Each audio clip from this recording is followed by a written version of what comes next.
ค่ะสวัสดีค่ะดิฉันนางสาวสุนิสาสิรินินนะคะรหัสนิสิต61145513162นะคะก็วันนี้จะมาขอแนะนำนะคะวิธีการใช้งานโปรแกรม SoundPan นะคะโดยโปรแกรม SoundPan นะคะก็เป็นส่วนหนึ่งนะคะของวิชา01216534นะคะ Computer Application for Safety Engineer ของรองศาสตราจารย์ดร.ธงชัยนะคะก็เดี๋ยวเรามาเริ่มกันเลยนะคะก็ตัวซอฟต์แวร์ SoundPan นะคะก็เป็นชุดซอฟต์แวร์แบบจำลองทางคณิตศาสตร์นะคะก็สร้างโดยผู้เชี่ยวชาญนะคะด้านวิศวกรรมทางเสียงแล้วก็มลพิษอากาศนะคะก็จะเป็นโปรแกรมที่เหมาะสำหรับมืออาชีพนะคะที่ทำงานเกี่ยวกับทางด้านเสียงเนาะแล้วก็สถานการณ์มลพิษต่างๆนะคะจุดเด่นของซอฟต์แวร์นี้นะคะก็คือเป็นการสร้างแบบจำลองทางเสียงนะคะแล้วก็มลพิษทางอากาศนะคะโดยตัวแบบจำลองเนี่ยก็จะครอบคลุมตั้งแต่ตัวเสียงรบกวนนะคะเสียงจากการจราจรนะคะเสียงรบกวนในอาคารเสียงกลางแจ้งนะคะเสียงอุตสาหกรรมทั่วๆไปนะคะรวมไปถึงเสียงเครื่องบินด้วยนะคะโดยซอฟต์แวร์นะคะก็จะคำนวณออกมานะคะเป็นรูปแบบมาตรฐานนะคะกว่า50รูปแบบมาตรฐานทั่วโลกนะคะโดยประโยชน์ของโปรแกรมนะคะก็จะแบ่งหลักๆได้ออกเป็น4อย่างนะคะอย่างแรกนะคะก็จะช่วยในการจำลองเสียงนะคะที่อาจจะเกิดจากเสียงบนถนนนะคะเสียงรถไฟนะคะเสียงอุตสาหกรรมเสียงภายในโรงงานนอกโรงงานนะคะแล้วก็รวมไปถึงเสียงเครื่องบินด้วยนะคะ2นะคะก็สามารถนำมาจัดทำแผนที่เสียงนะคะโดยมีตารางแผนที่เสียงนะคะตารางแผนที่เสียงตัดนะคะแผนผังเสียงนะคะก็สามารถทำได้เหมือนกันนะคะแล้วก็3นะคะก็สามารถออกแบบในส่วนของการจัดหาตัววัสดุเสียงนะคะหรือว่าตัวดูดซับเสียงก็ได้นะคะส่วนอย่างที่4นะคะก็จะ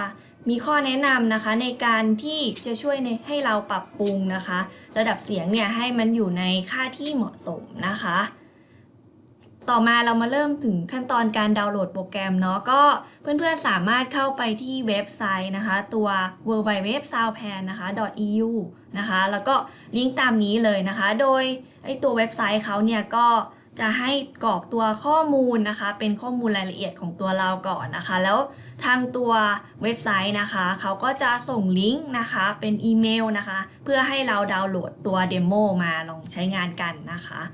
หลังจากนั้นนะคะเมื่อเราดาวน์โหลดเดโมมาเรียบร้อยแล้วนะคะก็นำมาอินสตอลนะคะลงในเครื่องนะคะก็ขั้นตอนการอินสตอลนะคะก็ตัวรันตัวโปรแกรมเดโมที่เราโหลดมาก่อนนะคะแล้วก็กดว่าเราตกลงนะคะagreeนะคะแล้วก็กดตัวโหลดเป็นเดโมเวอร์ชันนะคะแล้วก็อินสตอลติดตั้งให้เรียบร้อยนะคะส่วนไอคอนที่หน้าเดสก์ท็อปนะคะหลังจากลงแล้วก็จะหน้าตาประมาณนี้นะคะต่อมานะคะเราสามารถโหลดนะคะรูปแบบการใช้งานนะคะหรือว่าคู่มือเนี่ยสามารถโหลดมาได้เหมือนกันนะคะโดยไปโหลดตรงตัวเมนู Help นะคะแล้วก็โหลดตัวแมนนวลนะคะมาใช้งานหรือว่ามาศึกษาเพิ่มเติมกันได้นะคะต่อมานะคะตัวโปรแกรม SoundPan ของเรานะคะสามารถนำมาคำนวณหาได้หลักๆนะคะ10อย่างเลยถ้าใครสนใจอันไหนก็สามารถเลือกได้นะคะว่าเราอยากคำนวณนะคะเกี่ยวกับเนื้อหาประเภทไหนนะคะแล้วก็กดเข้าไปเลือกกันนะคะทีนี้อันนี้เราจะยกตัวอย่างนะคะถ้าสมมุติว่าใครที่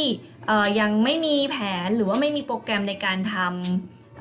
ตัวรายละเอียดตัว SoundPan นี้นะคะก็สามารถดาวน์โหลดเดโมเข้ามาดูกันได้นะคะโดยตัวโปรแกรมเนี่ยสามารถเข้าไปดาวน์โหลดเดโมได้ที่ตรงเมนู Help นะคะเราก็กดเข้าไปเลือกที่ Update and Download นะคะหลังจากนั้นเราก็คลิกติ๊กเลือกตัวเดโมที่เราสนใจจะเข้าไปเปิดดูนะคะแล้วก็ติ๊กเครื่องหมายถูกนะคะในช่องสี่เหลี่ยมเนาะแล้วก็กดดาวน์โหลดนะคะแล้วก็เปิดออกมานะคะหลังจากนั้นเนี่ยเมื่อเราโหลดเสร็จสิ้นนะคะเราก็จะเห็นว่าตัวโปรแกรมของเราเนี่ยมันขึ้นชื่อโปรเจกต์ตามที่เราดาวน์โหลดมานะคะเราก็สามารถเปิดเข้าไปดูรายละเอียดต่างๆได้นะคะเป็นตัวอย่างเนาะเรามาดูทีละเมนูนะคะที่เราบอกไปเมื่อกี้ว่ามันจะมีทั้งหมด10รายการนะคะที่เราสามารถเข้าไปเลือกทำได้นะคะอย่างแรกนะคะอันแรกก็จะเป็น Geo Database นะคะก็จะเป็นการนำเข้าข้อมูลนะคะเข้ามาในโปรแกรมนะคะผ่านทาง Digitizer นะคะหรือว่าเป็นการ Import ข้อมูลเข้ามาในโปรแกรมนะคะอาทิเช่นตัว Bitmap Soundpan นะคะหรือว่า AutoCAD หรือว่า GIS นะคะก็สามารถดาวน์โหลดตัวโปรแกรมนี้เข้ามาร่วมทำงานร่วมกันนะคะเพื่อจำลองสถานการณ์ต่างๆได้นะคะหน้าตาตัวอย่างก็จะประมาณนี้นะคะแล้วก็หัวข้อที่2ที่เราสามารถทำได้ก็คือตัว calculation kernel นะคะก็จะเป็นการคำนวณบนพื้นฐานของข้อมูลที่เราป้อนข้อมูลทางภูมิศาสตร์เข้าไปนะคะแล้วก็จะมีการเซตค่าต่างๆนะคะลักษณะหน้าตาก็จะประมาณนี้นะคะต่อมาหัวข้อที่3นะคะก็เราสามารถทำเป็นแบบresult table ได้นะคะก็จะเป็นตารางสรุปข้อมูลที่ได้จากการคำนวณของตัวรับเสียงนะคะซึ่งจะแสดงข้อมูลรายละเอียดนะคะแล้วก็แหล่งที่มาเพื่อนำมาตรวจสอบกับข้อเท็จจริงต่างๆได้นะคะตัวอย่างก็จะหน้าตาประมาณนี้นะคะต่อมาหัวข้อที่4นะคะเราสามารถเลือกเป็น Spreadsheet นะคะเพื่อแสดงผลนะคะการคำนวณในรูปแบบของตารางเพื่อนำไปสามารถเปรียบเทียบกับค่ามาตรฐานได้นะคะหัวข้อต่อมาหัวข้อที่5นะคะเราก็สามารถทำเป็นกราฟิกได้นะคะเป็นการแสดงผลจากการคำนวณในรูปแบบกราฟิกนะคะออกมาเป็นรูปภาพหน้าตาประมาณนี้นะคะหัวข้อถัดมาก็จะเป็นหัวข้อที่6นะคะเกี่ยวกับ Library นะคะก็จะเป็นการเข้าถึงข้อมูลนะคะที่เกี่ยวข้องกับการปลดปล่อยเสียงนะคะการดูดซับเสียงการส่งผ่านเสียงแล้วก็การลดทอนเสียงรวมไปถึงการแสดงรูปแบบเสียงต่างๆในแบบ2มิติ3มิตินะคะฮิสโตแกรมมลพิษที่เกิดขึ้นนะคะหน้าตาตัวอย่างก็ประมาณนี้นะคะถัดมานะคะเป็นหัวข้อที่7เนาะก็จะเกี่ยวกับ wall design นะคะก็เป็นการบอกค่าขนาดของกำแพงเสียงนะคะซึ่งจะแสดงค่าต่ำสุดนะคะที่สามารถดูดซับได้นะคะพร้อมทั้งบอกตำแหน่งบอกคำแนะนำในการแก้ไขให้ถูกต้องนะคะแล้วก็เหมาะสมนะคะกรณีที่มันไม่ถูกต้องเนาะแล้วก็สามารถแสดงผลในมุมมองที่เป็น3มิติได้เช่นกันนะคะต่อมาหัวข้อที่8นะคะเราก็จะสามารถ